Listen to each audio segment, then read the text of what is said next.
بسم اللہ الرحمن الرحیم۔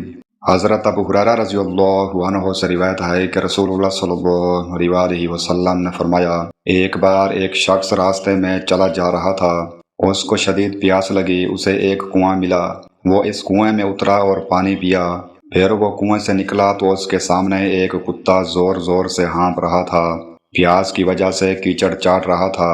اس شخص نے دل میں کہا، یہ کتا بھی پیاس سے اسی حالت کو پہنچا ہے جو میری ہوئی تھی۔ وہ کنویں میں اترا اور اپنے موزے کو پانی سے بھرا، پھر اس کو منہ سے پکڑا یہاں تک کہ اوپر چڑھایا، پھر اس نے کتے کو پانی پلایا۔ اللہ تعالیٰ نے اسے اس نیکی کا بدلہ دیا، اس کو بخش دیا۔ لوگوں نے کہا، اللہ کے رسول، ہمارے لیے ان جانوروں میں اجر ہے؟ تو آپ صلی اللہ علیہ وسلم نے فرمایا، نمی رکھنے والے ہر جگر میں کسی بھی جاندار کا ہو اجر ہے۔ صحیح بخاری حدیث نمبر 5859۔ اس حدیث سے پتہ چلتا ہے کہ اسلام صرف انسانوں کے ساتھ نہیں بلکہ جانوروں کے ساتھ بھی رحم اور مہربانی کی تعلیم دیتا ہے۔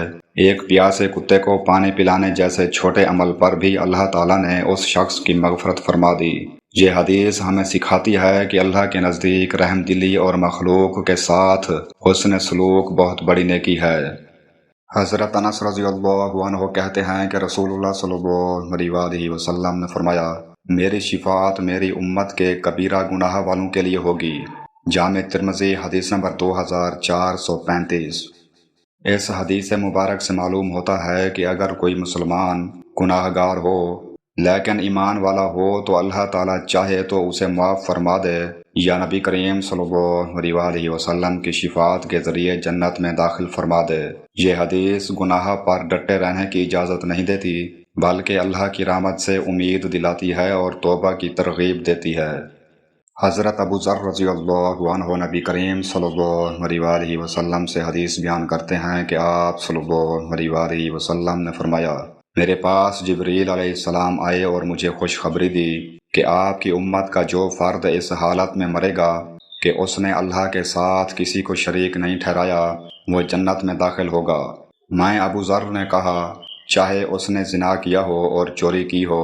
آپ صلی اللہ علیہ وسلم نے فرمایا، اگرچہ اس نے زنا کیا ہو اور چوری کی ہو۔ صحیح مسلم حدیث نمبر 272۔